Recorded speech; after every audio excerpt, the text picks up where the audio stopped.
Hi, I'm Rick Conlow. I'm really glad you're here. We're going to talk about the greatest success secret of all time. Now, I want to jump right into it and just get into the detail and see if I can motivate you right away. Are you ready? Let's do it. Let's give it a shot. Here's this one. Challenges.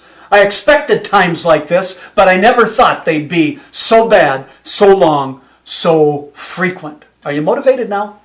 How about this one? Defeat. For every winner, there are dozens of losers. Odds are you are one of them. Are you fired up on that one? How about this one? Blame. The secret to success is who to blame for your failures. Does that motivate you? Hey, stick with me now. I'm going somewhere with this, all right? So hang in there as I go through these. Consistency. It's only a virtue if you're not a screw-up. Is that a motivator? How about this one? Agony. Not all pain is gain. Or this one here, adversity. That which does not kill me only postpones the inevitable. And this one, ambition. The journey of 1,000 miles sometimes ends up very, very badly.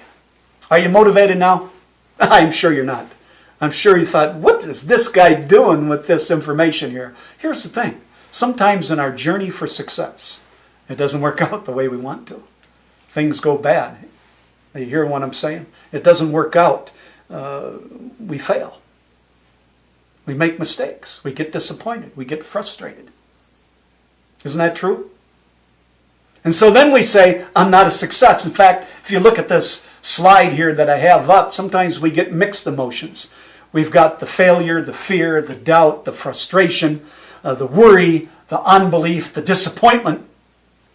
And just mentally, we're going, what's going on here? But at the same time, we're trying to be successful and trying to focus on happy things and hope and faith and expectation and belief and confidence and excitement. You know, life is often a mixture of these emotions. Wouldn't you agree? The good with the bad. But what I want to share with you, how we break through that. That's the success secret. That's most important to what we do. And I want to tell you, there's light at the end of the tunnel. So stick with me a little bit more as I share this with you. And it begins with what our potential is. And then I'll sum it up with that secret. See, there was this guy named Jerry Dunn. He's called the Marathon Man. And he epitomizes the physical potential that you have to be a success in this world, to accomplish your dreams. Jerry Dunn was in the Guinness Book of World Records for running 60 marathons. And so he said, I'm going to run 200. That's like 2 every 3 days. And he did it. He ran 200 marathons in 1 year. Now, I remember being in a meeting sharing this story about him, and one person raised his hand in the front and said, Rick, I've run a marathon. And I said, great. How many have you run? He says, 1, and 1 is enough. This guy did 200. And I like his answers to the questions when he was interviewed by the media. First of all, they asked, Jerry, why did you do this? And he said, because I can. And then they asked him, then he added this next thing. He said, I did it also because I didn't want anybody to break my record. And see, inside each person is a desire to excel. That's what human progress is all about. We all have it. Except sometimes the problems in the world beat it down. And quite frankly, the world will beat us down in a heartbeat and hold us there if we're unwilling to get back up. But what we need to remember, regardless of the punches we take in life, we've got tremendous physical potential that we can go above and beyond just when we think we can't. And I don't know about you. I've had some days that seem like marathons. Do you know what I'm talking about? I've had some weeks, let alone maybe a few months, that just wear on you. But the potential is there. That's the first potential we have. We have 2 more that helps us get through. Second one is our intellectual potential. And I'll use the example of the human genome. Now, I don't know if you know much about this, but the human genome was a study done by public and private enterprises to be able to map all the genes in the human body. The pathway of life, if you will, or the roadmap to life. And it's been accomplished. And now medical science is changing dramatically because, medicine mainly is reactive. You are ill or have an ache, you take a pill or get a shot. What we're able to do here now is doing, and you hear about it in the papers as they're doing experiments with animals, cloning animals and those kinds of things, that we can change the genes and change what happens to people. So we're more proactive. So, you can debate this, whether it's ethical or not. That debate is going on today. But here's the thing. This is complex research that was done, complex medicine that I've read about some of it, and it's hard to even understand it. But who did it? People. Human genome scientists that created the software and the hardware and the resources and the study and the experiments to be able to make this happen. People. Now, I'm not suggesting that you become a human genome scientist, but what I am suggesting is don't sell yourself short on what you're capable to do. Our brain is an incredible mechanism. And if we keep learning, we can use that to help us accomplish almost anything we desire. So we have the physical potential. We have the intellectual potential. We also have the, I guess I call it the human spirit potential. And I believe that's epitomized by Cliff Meadle. See, Cliff Meadle was a plumber's apprentice.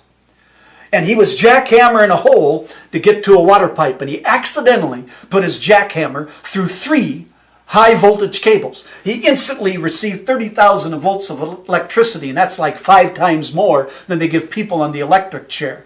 Put a hole in his back, blew him out of the hole, shattered his knees, blew off half his toes, and he died. Paramedics brought him back to life. He died. He died 3 times. They brought him back to life. And hours later, he wakes up in a hospital bed. And the doctor and his family's at his side. And the doctor said, "Cliff, son, I have good news, bad news.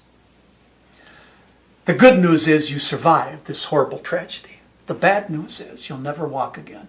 I don't know about you. That's a hard shot in life. I've never experienced anything that traumatic." And if you could imagine the impact on him and his family, in an instant it happened. Well, if you could imagine, it also took a while for him to begin to recuperate. And he went through some therapy and it wasn't going so well. A friend gave him an article about Greg Barton, who had club feet. And Greg Barton became an Olympic champion in kayaking.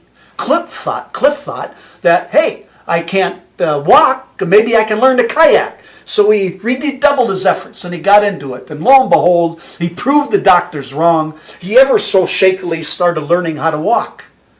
And then he started kayaking, and he got good at it, and entered a few races, and won some, and got really good at it, entered some more, and then as you maybe can see from this picture, he made the United States Olympic team in kayaking. And here he is, carrying the American flag as the United States Olympic team walked into Sydney Stadium on opening night of those Olympiads.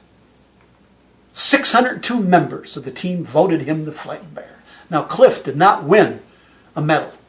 But I think you'd agree with me that he was a champion. See, he turned a tragedy into a triumph because of that human spirit. And you have that same kind of spirit. You have the physical potential, you have the intellectual potential, and you have the human spirit potential. See, success is a state of being, not a destination or a journey. We've been told wrong. See, we've been told that success is the destination. Success is the journey. See, the journey always doesn't go the way we want it to go. But if we remember who we are and what we're capable of, as these 3 stories illustrate, we can accomplish almost anything. Success is up here and in the heart. It's not about the stuff out here. See, success is a choice, not an accomplishment. Success is who you are. See, I believe all of us, when we were born, God whispered in our ear and said, "I love you, and you're made in the image of greatness." But we've forgotten that potential we've been blessed with. That's who you are. That's the greatest success secret of all time. That's what brings you to victory. I have this dream that soars on golden wings. I visualize your achievements and your legacy that sings. I do not know all about your awesome goals or your persistent efforts to raise the bar. I only know that you can be the best, a superstar. Thanks for coming.